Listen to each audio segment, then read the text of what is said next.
एका ठिकाणी निवड झाली किंवा एका ठिकाणी नियुक्ती झाली आणि एक जघन्य अपराधातील आरोपी आहे, तो आरोपी मंदिरात जाऊन लपलेला आहे किंवा मस्जिदीत जाऊन लपलेला आहे किंवा कुठल्याही धार्मिक स्थळामध्ये जाऊन लपलेला आहे. आरोपी तर जघन्य अपराधाचा आहे. Yes sir. आता तुम्ही त्याला अटक करण्यासाठी जबाबदार आहात येस. की तुम्ही त्याला अटक करणार का, पहिली गोष्ट.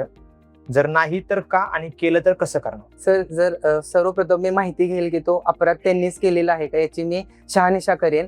आणि त्यांनीच जर केला पण तेवढा वेळ नाही ना आपल्याकडे. आरोपी केस अशी आहे की तुम्ही मंदिराच्या बाहेर किंवा मस्जिदीच्या बाहेर उभे आहात आणि आरोपी आत लपलेला आहे. तुम्ही बाहेर जर चौकशी करायला गेली तर तेवढ्या वेळात काही होऊ शकतं. सर, जर ते आरोपी असतील तर मग सर मी सर्वप्रथम तेथील धार्मिक भावना दुखवणार नाही याची काळजी घेईल. आणि त्यांना जे पोलीस यंत्रणा आहे त्यांच्या माध्यमातून मी त्यांना पकडण्याचा प्रयत्न करेन सर. ओके, ठीक आहे. तुम्ही जे उत्तर दिले तोच सुप्रीम कोर्टाचा निकाल आहे. तोच मला आवडला.